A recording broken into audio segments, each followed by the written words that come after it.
आप जानती हैं कि वो आपके लिए बुरा है, आप ये भी जानती हैं कि वो आपको बार बार हर्ट करता है, और आप जानती हैं कि हर बार माफ़ी के बाद वही होता है, फिर भी आप वापस आ जाते हैं। अगर आप खुद से पूछती हैं कि मुझे हो क्या गया है, मैं इतनी कमज़ोर क्यों हूँ, तो मैं आज आपको जो सच बताने जा रहा हूँ वो आपको शायद पहले कभी किसी ने बताया नहीं होगा। क्योंकि आप कमज़ोर नहीं हैं, आप addicted, literally chemically neurologically addicted है। ये कोई आम एडिक्शन नहीं है।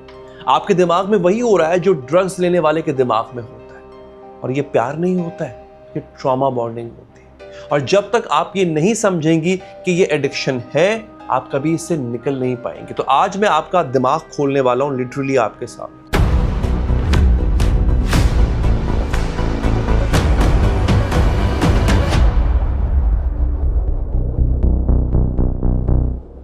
मुझे आपकी एक कहानी सुननी है, अपनी नहीं आपकी, क्योंकि मैं जानता हूं कि एग्जैक्टली क्या हुआ। शुरू में वो परफेक्ट था, इतना प्यार उसने किया कि आपको यकीन नहीं हो रहा था कि ये ऐसे भी कोई प्यार करता है। इतना अटेंशन, इतनी केयर, इतनी इंपॉर्टेंस।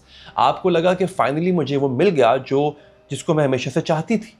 वो आपकी हर बात सुनते थे, आपकी आंखों में देखते थे, आपको फील करते थे कि आप दुनिया की सबसे स्पेशल इंसान हो उनके लिए। और फिर धीरे धीरे आहिस्ता आहिस्ता कुछ बदलता गया। पहले छोटी छोटी क्रिटिसिज्म, तुम ऐसे क्यों हो, तुम्हें ये नहीं आता, तुम्हें वो नहीं आता। फिर कंपैरिजन शुरू हो जाते हैं दूसरों से, अपनी एक्स से, अपनी माँ से, किसी और की बीवी से। अब फिर ब्लेम, हर चीज़ आपकी गलती है। उनका मूड खराब है आपकी वजह से, उनका दिन बुरा गुजरा, आपने कुछ किया होगा।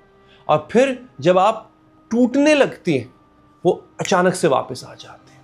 वही प्यार, वही अटेंशन, वही आई एम सॉरी, मैं बदल जाऊंगा, और आप जो है वहां पर पिघल जाती हैं। और फिर साइकिल रिपीट होता है। इस साइकिल का नाम है love bombing, devaluation, discard and hoovering. और ये साइकिल, ये एग्जैक्टली वही पैटर्न है जो ड्रग एडिक्शन में होता है। High, crash, withdrawal, relapse. आप रिलेशनशिप में नहीं है, आप एक एडिक्शन साइकिल के अंदर है। अब मैं आपको वो साइंस समझाता हूं, क्योंकि जब तक ये आप नहीं समझेंगी, आप खुद को ब्लेम करती रहेंगी। आपके दिमाग में 3 केमिकल्स हैं जो रिलेशनशिप में, किसी भी रिलेशनशिप में काम करते हैं, very important. Number 1, dopamine. It's a pleasure chemical. जब कोई आपको प्यार करता है, अप्रिशिएट करता है, अटेंशन देता है, तो डोपामिन रिलीज होता है, आपको अच्छा लगता है, आपको एक हाई मिलती है। नार्सिसिस्ट शुरू में इतना डोपामिन रिलीज करवाता है, कि इतनी लव बॉम्बिंग करता है कि आपका ब्रेन उस लेवल का आदी हो जाता है, एडिक्टेड हो जाता है। फिर नंबर 2 पे जो केमिकल काम करता है वो है कॉर्टिसोल, द स्ट्रेस केमिकल। फिर जब वो विड्रॉल करता है, वो क्रिटिसाइज करता है, वो इग्नोर करता है, आपके बॉडी में कॉर्टिसोल रिलीज होता है। स्ट्रेस, एंजाइटी, फियर, आपका ब्रेन पैनिक मोड में चला जाता है। नंबर 3 जो होता है वो होता है ऑक्सीटोसिन। इसको कहते हैं बॉन्डिंग केमिकल, ये भी रिलीज होता है। जब वो वापस आता है, सॉरी बोलता है, प्यार करता है, ऑक्सीटोसिन रिलीज होते हैं। रिलीफ, कनेक्शन, सब ठीक हो गया है, ये बात आपके माइंड में चलती है। अब सुनिए क्या होता है। ये जो दोस्तों हाई, लो और हाई पैटर्न है ना, ये डोपामिन, कॉर्टिसोल, ऑक्सीटोसिन साइकिल है। ये एग्जैक्टली वही है जो कोकेन एडिक्शन में होता है। स्टडीज ये प्रूव करती हैं कि इंटरमिटेंट रीइंफोर्समेंट, मतलब कभी प्यार कभी टॉर्चर, ये ज्यादा एडिक्टिव होता है कंसिस्टेंट प्यार से। अगर वो हमेशा बुरा होता ना, तो आप कब की जा चुकी होती। लेकिन वो कभी कभी इतना अच्छा होता है, या अच्छी होती है, लड़कों के साथ भी ऐसा होता है, ऑफकोर्स, खाली लड़कियां नहीं, लड़कों के साथ भी होता है, कि आपका ब्रेन उस अच्छे वाले का इंतजार कर रहा हो। ये एडिक्शन है, इट्स प्योर न्यूरोकेमिस्ट्री। अब आती है दोस्तों ट्रॉमा बॉन्डिंग। अब मैं आपको ट्रॉमा बॉन्डिंग समझाता हूं। शायद इससे पहले आपने इसका नाम सुना हुआ है, पर कभी किसी ने ऐसे समझाया नहीं होगा। देखिए 1973 में स्टॉकहोम, जो कि स्वीडन का एक शहर है, वहां पर एक बैंक रॉबरी हुई थी। 4 लोगों को जो है वो 6 दिन तक हॉस्टेज रखा गया था, 4 लोगों को। जब पुलिस ने उन्हें रेस्क्यू किया, कुछ हॉस्टेजेस ने क्रिमिनल्स के साथ जो है उस वक्त कोऑपरेट किया था, उनका साथ दिया था, उनके अगेंस्ट गवाही देने से भी मना कर दिया। क्यों? क्योंकि 6 दिनों में उन्होंने अपने कैप्टर्स के साथ एक बॉन्ड बना लिया था, और इस फिनोमिनन को नाम दिया गया था स्टॉकहोम सिंड्रोम। ट्रॉमा बॉन्ड वही चीज है। जब कोई आपको हर्ट करे और वही इंसान आपको कंफर्ट भी करे, आपका ब्रेन कंफ्यूज्ड हो जाता है। ये बुरा है लेकिन ये अच्छा भी है। और ब्रेन कंफ्यूजन में क्या करता है, वो अपने एब्यूजर के साथ एक बॉन्ड क्रिएट कर लेता है, क्योंकि सर्वाइवल इंस्टिंक्ट ये कहती है कि इस इंसान को खुश रखो, ये तुम्हारी सेफ्टी है। अब आप सोच रही होंगी या सोच रहे होंगे कि ये प्यार है।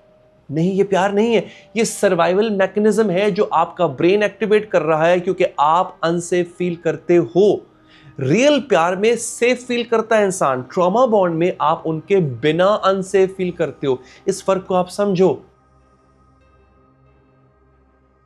अब मैं आपको बताता हूं कि नार्सिसिस्ट ये इंटेंशनली करता है या अनइंटेंशनली। देखिए, इसका शॉर्ट आंसर ये है कि कुछ कॉन्शियसली और कुछ अनकॉन्शियसली करते हैं, लेकिन रिजल्ट सेम है। ये उनके टूल्स होते हैं। टूल नंबर 1 सुनिए, इसे कहते हैं इंटरमिटेंट रीइंफोर्समेंट। कभी प्यार, कभी इग्नोर, कभी अप्रिसिएशन, कभी क्रिटिसिज्म। ये अनप्रेडिक्टेबिलिटी आपको हुक्ड रखती। स्लॉट मशीन सोचा है कभी आपने? जैसे ऐसे हम लीवर खींचते हैं तो हमें रिवॉर्ड मिलता है, कभी जीतते हो कभी हारते हो, इसलिए लोग गैम्बलिंग से एडिक्ट हो जाते हैं, जुए से। Narcissist relationship is equals to emotional slot machine. Tool number 2, future faking.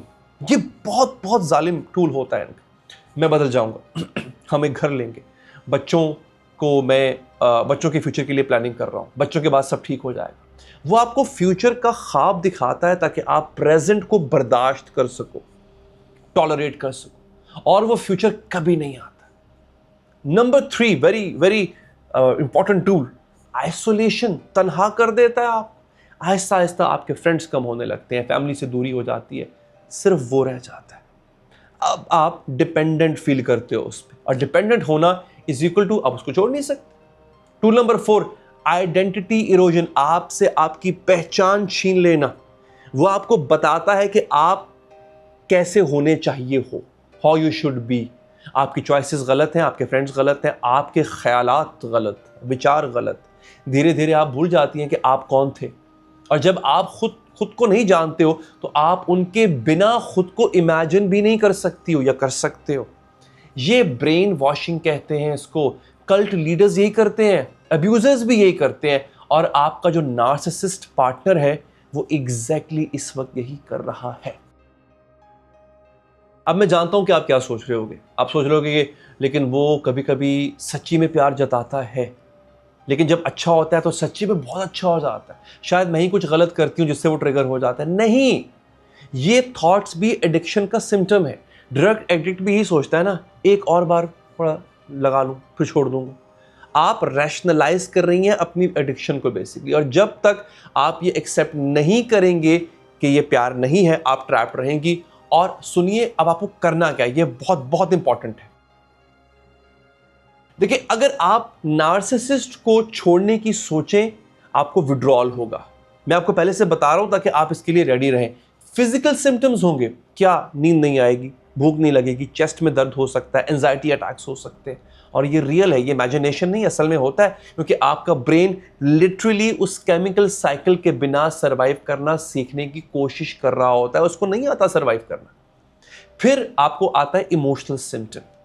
उन्हें आप मिस करोगे बैडली, बहुत बुरी तरह से। आप सोचोगे या सोचोगी शायद इतना बुरा नहीं था, मैं ओवर रिएक्ट कर रही हूं।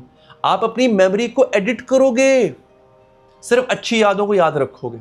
आप उन्हें कांटेक्ट करने की कोशिश करोगे या दिल लगेगा आपका कांटेक्ट करूँ, ये सब नॉर्मल है, ऐसा होता है।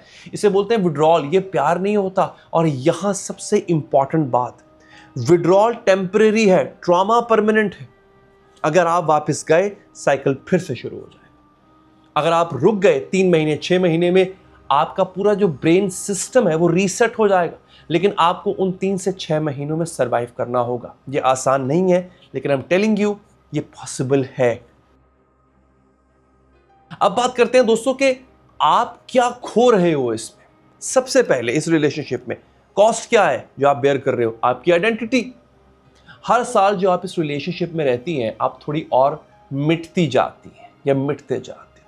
5 साल बाद आप खुद को पहचान ही नहीं पाते।